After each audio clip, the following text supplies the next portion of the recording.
Yes, Stacy does per capita.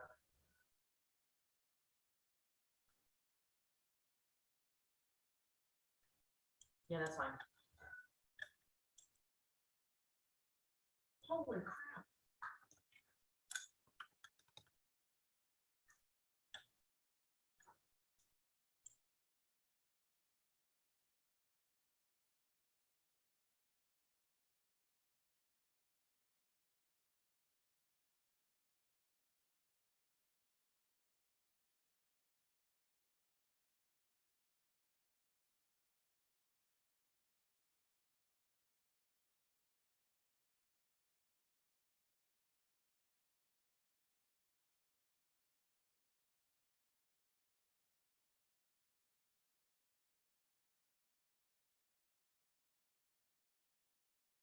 Fine.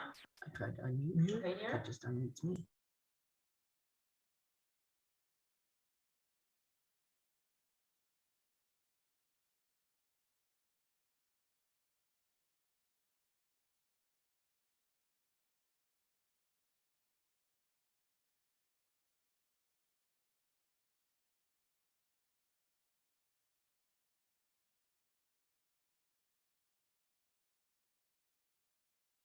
Oh, awesome.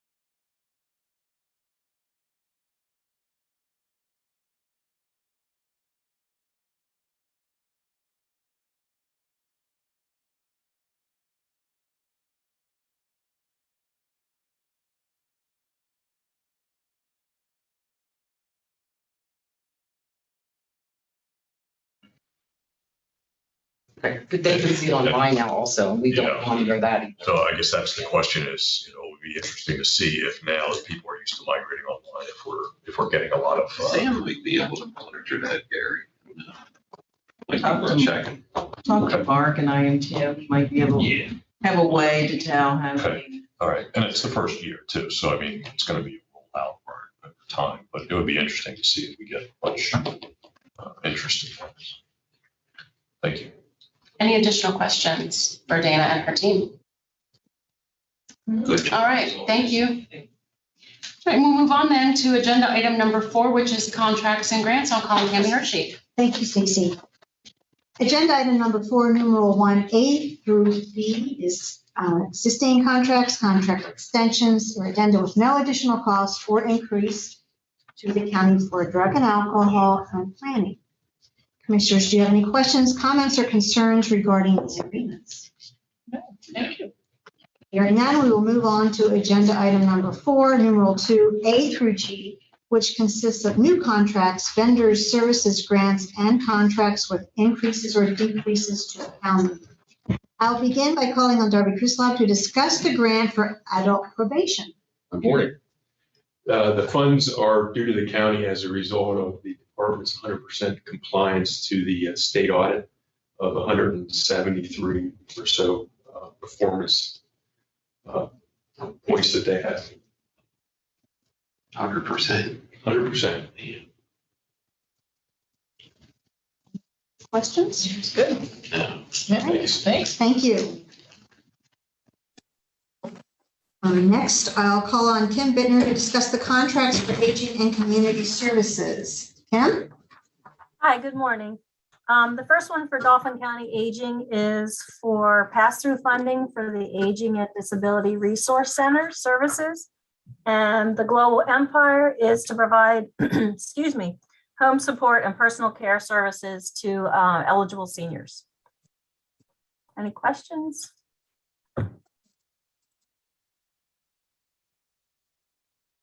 And appears to be none, Kim. Thank you. Thanks. I will now call on Robin Weigel to discuss the contract for assessment. Robin? Good morning, Commissioners. This is our annual Act One homestead mailing. December 3rd, approximately 58,000 postcards will be mailed to currently approved parcels.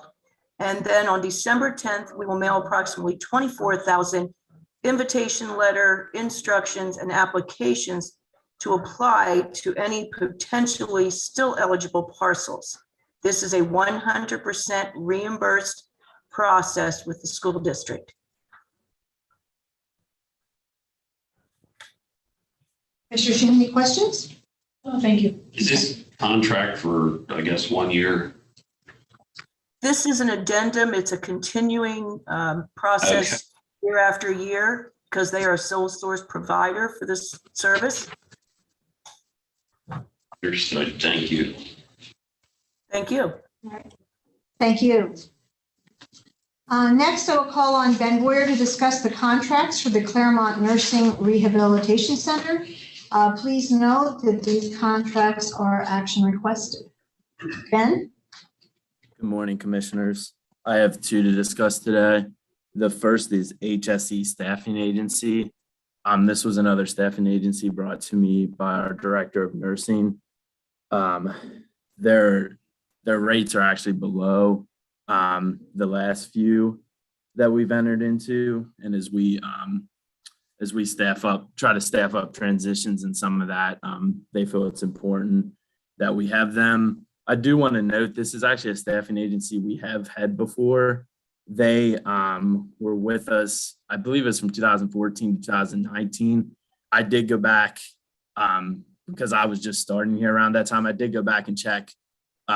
We didn't have any issues with them at the time. They actually put their rate, they wanted to put their rates up a good bit, which was above market value at that time. And now they're looking to enter back in to an agreement with us, or I should say us with them. The second contract is KCI. They supply when a resident needs a wound vac or supplies. We go to them. This is actually just a price. I've estimated the pricing based on a year, just based on what we used wound vacs in the past. This is actually just a pricing agreement with them. Essentially, if we use KCI for 90% of any of our wound supplies or vacs, we get a discount with them. Are there any questions? Ben, I don't mean to put you on the spot, but how many staffing agencies are we currently using or could use? HSC would be our 19th. 19. Okay, Correct. Thank you. We aren't necessarily using all of them, and some more than Right. others, but this would be the 19th we'd have a contract with.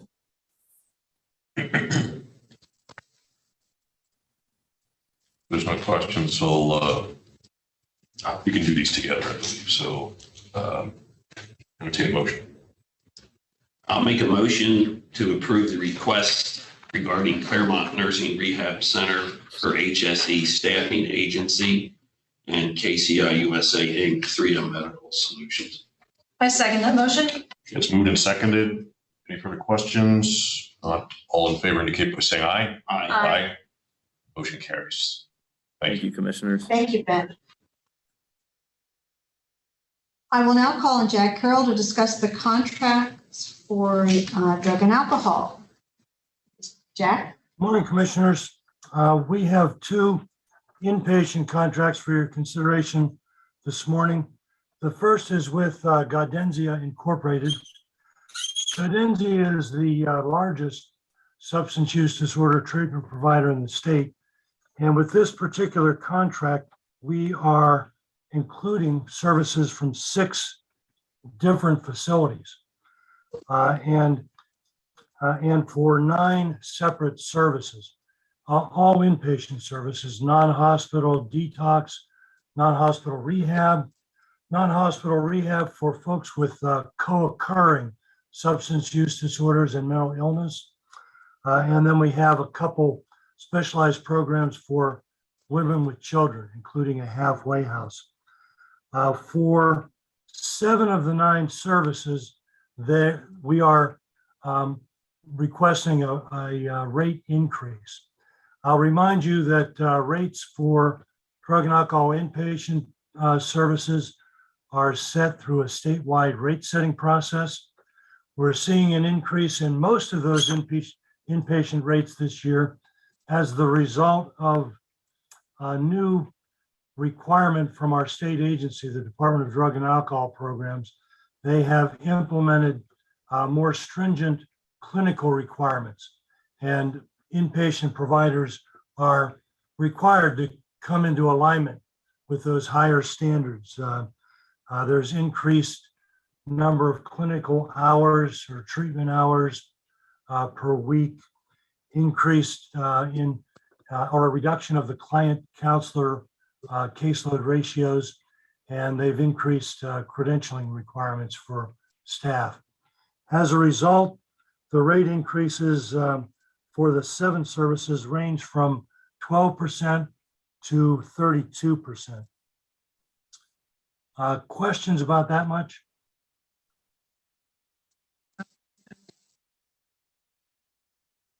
I don't believe Jack. Okay, thank you. The other contract under consideration is with Roxbury. Roxbury's contract covers non-hospital detox, non-hospital rehab, and non-hospital rehab for folks with co-occurring disorders. Roxbury has not yet requested rate increases due to the statewide clinical services, clinical standards alignment. So we're really seeing an increase in only one of those services, and it's a pretty modest increase for their non-hospital rehab of 2% or $4 per day. I expect that with next year's contract, Roxbury will be requesting those increases to comply with the clinical standards alignment. Any questions? Questions for that? No, thank you, Jack. Okay, thank you. And next, I will call on Kirk Stoner to discuss the contract for liquid fuels finance. Kirk?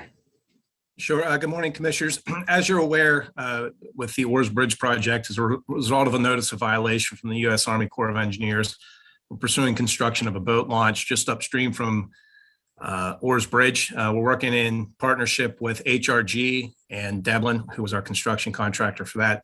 This MOU outlines the responsibilities for the project of constructing the boat launch. HRG will be responsible for all the design and permitting work. Devlin will be responsible for all the labor and equipment to construct the boat launch, and Cumberland County will be responsible for procuring all the materials needed for the boat launch. So the MOU simply lays out those costs. We're currently working with DEP on permitting for that. We submitted our permit materials and waiting for a response from them before we begin construction. Questions for Kirk? Hi, Kirk, somewhat related to this, have we heard any more comments from people regarding the water level and the new bridge, et cetera, et cetera? Is that a dead issue? I haven't heard anything, Vince. Okay, me either. Thank you, Kirk. I will now call on Annie Stride to discuss the contracts for MHIDD. Annie? Good morning. I have 2 contracts for this current fiscal year as well as an amendment for prior fiscal year.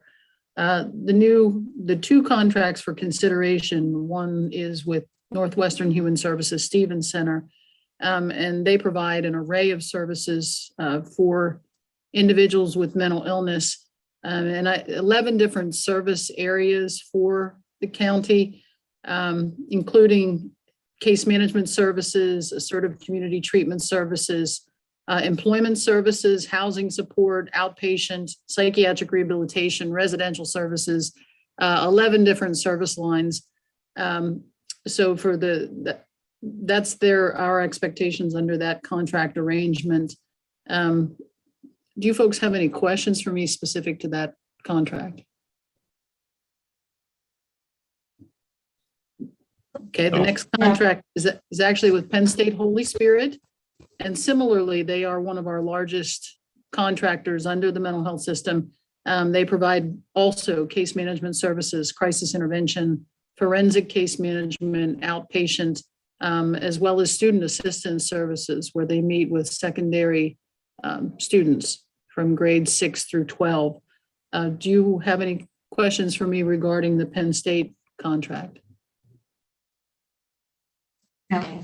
Okay, the last contract is actually an amendment with UPMC Pinnacle for our early intervention service area.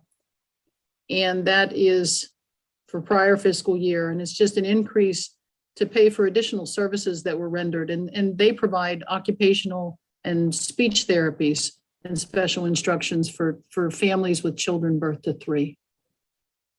Any further questions? All right, thank you. Thank you, Annie. Thank you. I will now call on Elizabeth Grant to discuss the grants for planning and conservation. Elizabeth? Good morning. I have 2 funding requests before you to apply for funding from DEP for continued activities under the countywide Clean Water Action Plan Coordinator, and that's in the amount of $100,000. And then that's for continued data collection, reporting regarding our Clean Water Action Plan. And the other funding request is for implementation funding for 4 projects in the calendar year 2022. This grant is also 100% reimbursable from DEP. Questions for Elizabeth? None. Thank you, Elizabeth. Thank you. That completes the contracts and grants, so I will now turn the meeting back over to Stacy Snyder. Thank you, Tammy. We'll move on then to agenda item number 5. And Mark Adams is joining us on Zoom to discuss the plans that the Pennsylvania State Archives has for moving archive records, as well as the 2 related documents. Mark? Good morning, Commissioners. As we reviewed at the Records Improvement Committee meeting last week, the county has microfilm in the state program, which is currently housed at Iron Mountain. The archives have built a new building in Harrisburg and are interested in moving those records from Iron Mountain into their new facility. And they're giving the counties an option to either stay with the program or opt out in a couple different ways. We would like to keep our records with the state program and allow them to move those records to their new facility at no cost to the county. There is another document that also needs to be assigned for insurance purposes. We do have records insured. The only thing we need to do is add that location to our policy. Again, there's no additional costs to any of those items as well.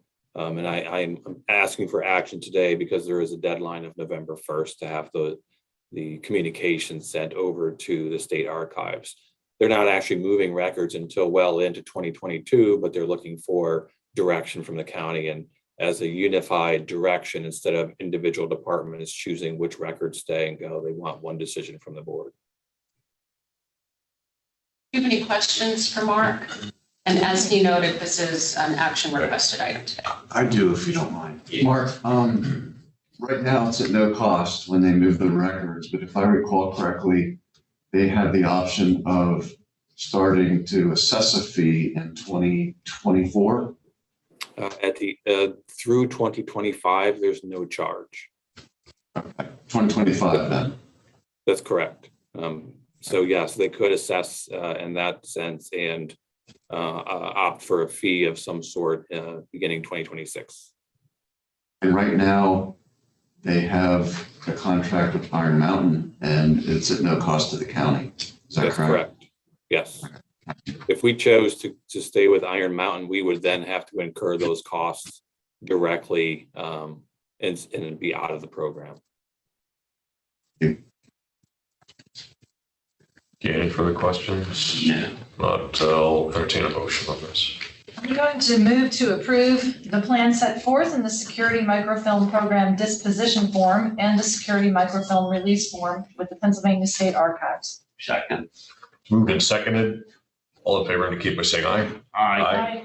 Motion carries. Thank you, Commissioners. We'll move on then to agenda item 6, which is a discussion of a credit application with Imperial Beverage Systems for Claremont Nursing and Rehabilitation Center. I'll call on Ron Snow to discuss. Ron?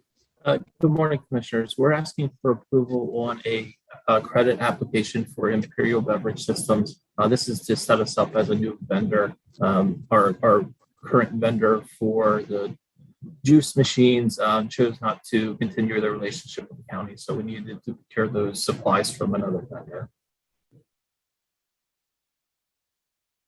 Any questions for Ron? Thank you, Ron. Agenda item 7 is discussion of Hertzler Bridge Rehabilitation Project bid results and recommendations, and I'll call on Kirk Stoner. Sure, Commissioners. Last week, we let the Hertzler Bridge Rehabilitation contract. Kinsley Construction is our low bidder at a price of just over $1.2 million.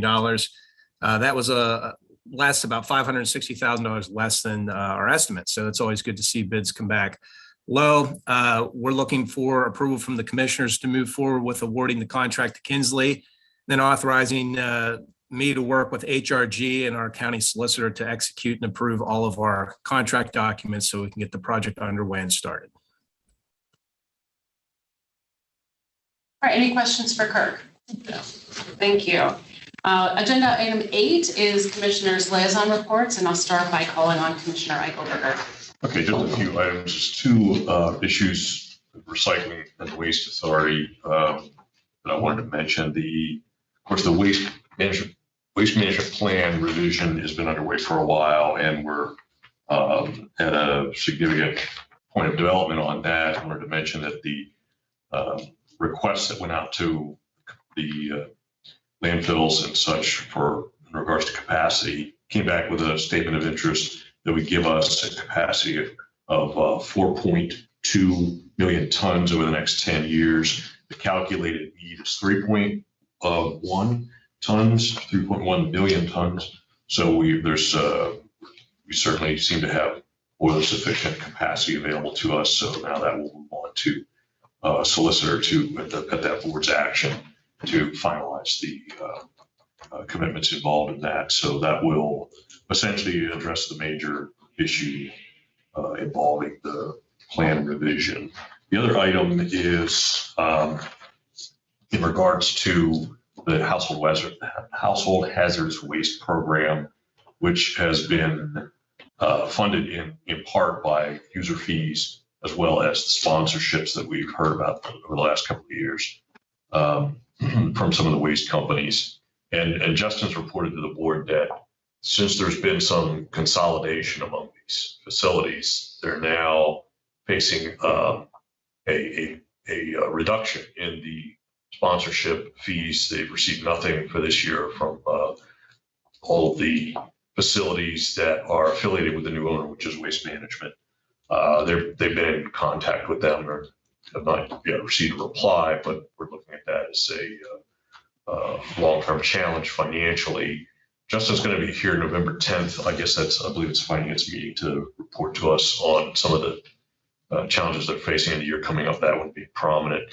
The board took some calculations that the authority did and agreed that the household hazardous waste fee, user fee, would have to rise from 30 to 50 cents per pound, but that does not yet close the gap on that from what I understand. So they're still hoping to replace some of that sponsorship money.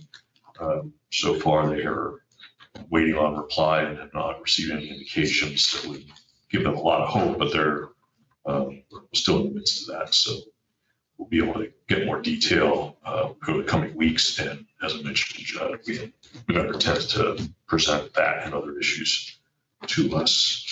The only other thing I want to report out on is continued commitments to CADIC that I've made. We have the screening committee for the second tier leadership group. That's the two positions that are being currently advertised. So I'm on the screening committee for that. We're fashioning our screening process and schedule for that. Also the policy and planning committee, and now as you will recall from the board meeting, we're sort of in pop-up mode with a ad hoc task group until we can get into a position where we have a permanent workforce development subcommittee. We're going to proceed with this task force, going to be chaired by Kentucky. I met with him for 2 hours yesterday. We're in good hands on that. We're, of course, trying to fill a gap left by the departure of our manager in that issue, which comes at a critical time, as you're aware. So we've also enlisted an advisory role from Jesse McCree, who was here last week to speak to us from the South Central PA Works, the Regional Workforce Investment Board. So it's in very capable hands with Ken and Jesse taking the lead. I'm going to be involved in that, but they are definitely the guys with the expertise. They're going to be moving us forward on that, but I do expect to have some commitment on that. And policy planning committees moving forward nicely with our recruitment and our screening to get that very essential committee staffed up and functioning. And I gave Jenny some guidance on developing briefing materials so we can get our new members up to speed very quickly. We did whittle the list down. We have a good prospect list, which will give us other folks for board seats and other committee seats going forward. So I think we've hit on a good process there. We had a meeting and kind of picked our top individuals, and we'll be finalizing recruitment with them and following up with the other folks to keep an open door there as well. So a lot of positive movement on a number of issues that have been hanging fire for a while. So very pleased with that. That's all I have for now. Thank you, Commissioner. Commissioner Fashi. So the first thing I'll report on is on October 21st, the LEPC had a very successful SARA Summit at the Army Heritage Education Center, and it seems apropos to talk about that today on National First Responders Day. The new hazmat vehicle was there, the one that we approved the purchase of. Boy, it's just beautiful, and there's a wonderful command center inside that vehicle, lots of space for everything that a first responder could need, for a hazmat incident. So I was very glad to be there, very impressed with the work the LEPC is doing. The Planning Commission, Commissioner DiFilippo went in my place to the last Planning Commission meeting so I could go to the SARA Summit, but they have asked us as commissioners to up our involvement in what is going on at exit 37 off of I-81. There's a concern about the danger of the exit as well as the danger of the roadway right off of that exit with the light and the bridge. So they have asked us to really step up our game on this one. And Kirk Stoner and I talked about this just yesterday, 2 days ago. And he thought maybe PennDOT and Chris Durda would have some ideas about fixes to things there right at the exit, not necessarily the exit, but fixes at the light. So that's something that Kirk was going to start working on. The Library System Board, they are really just doing unbelievably great work in Cumberland County. I remind everyone to use the library. And finally, I attended the First Responders Breakfast that the Greater Harrisburg YWCA held a couple of weeks ago on Front Street in Harrisburg. And I met many members of the Stop Violence Against Women Task Force. And wow, are they dynamic, wonderful people doing tremendous work in the county, particularly to help residents who have been victims of human trafficking, which is a much bigger problem in this county than I think anyone notices. So that is my update. Thank you, Commissioner. Commissioner DiFilippo. Yes, thank you. As Commissioner Fashi noted, I did fill in for her last week at the Planning Commission meeting. And in addition to the issue at exit 37, I'd say there's a lot of things in the works right now, but one item I thought was significant is the zoning ordinance for Silver Spring Township, which has been in limbo for well over a year. The county has certainly done its part and provided well over 100 comments for the township to address. It appears they have done so, and the township will be voting on this in November, then it will come back to the county. Regarding the exit 37, Gene, is there something we as a board could do? I mean, like a letter to someone, to PennDOT, to put out a letter to PennDOT and to that delegation in that area. Because chairman of the Planning Commission, who we all know Jim Ross was pretty intent about that. So if there's anything we can do, I would certainly support that. The Aging Advisory Board met recently. Just a few things here to report. Senior centers are open 5 days a week, and 4 of them are doing both sit-down meals and grab-and-go meals. Open enrollment started October 15th and goes through December 7th. They have 4 volunteers, and the newest staff member, Deb Bowden, is available for appointments. They are pushing phone appointments, but have 1 volunteer available for in-person appointments. And feedback so far is Deb Bowden is doing a great job. There are 4 contracts in process for the new options providers. Department of Aging is fully staffed. Nancy Conklin, as you know, started with them on September 27th. Another item I want to note here is the department where they're located. They're having a new security measure put in. Their doors there do not lock unless they call and ask for them to be locked remotely. They're now getting doors that can lock with an intercom system for the receptionist to open them. That's due to COVID and security concerns. Andy Hupp indicated that they often have people released from the prison walk across the street to use their phone. Most are respectful, but some are demanding and scare the staff. One recently left and came back 5 times, trying to get the receptionist to leave him, let him in, and they ended up taking him to the police. Anyway, they are getting a new system in place. They discussed the situation with Warden Schenk, and he was very, very great about handling it from his end. And so things should get better there in that regard. Board members asked about booster vaccines. So Andy's going to be sending something to the state, letting them know that the county Department of Aging is interested in hosting clinics at our senior centers. More on that later. And last but not least, Conservation District met Tuesday night. A Conservation Excellence Grant was awarded to Jones Harvesting in Newville. This grant will partially cover funds needed for a post-digester. And what this is, it is used to transfer, separate, and hold farm waste and runoff. It includes piping, a pumping plant, excavation for a pond liner, and fencing. It's actually going to be quite an operation for this farm. And we also had a discussion about the increasing interest in solar panel farms. The concern, not just around here, but nationwide, is these farms, though very useful, and I'm certainly a proponent of solar energy, they take up a lot of land, and in some cases, it's farmland and other open space.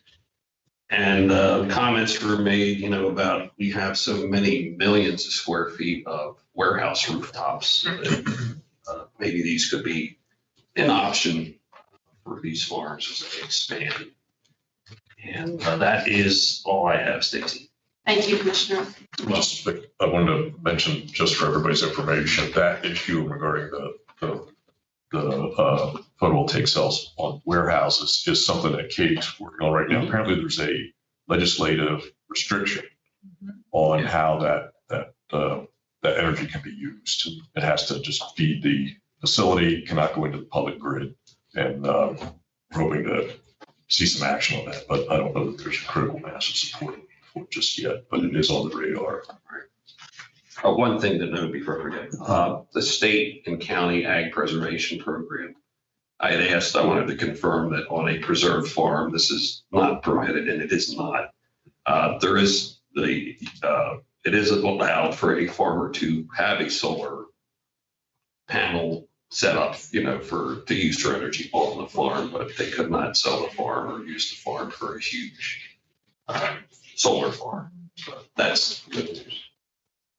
Okay, thank thank you. I would like to report that an executive session was held on October 27, 2021 at 9:30 a.m. regarding personnel and litigation. Is there any other business to come before the board today? Hearing none and seeing none, we are adjourned.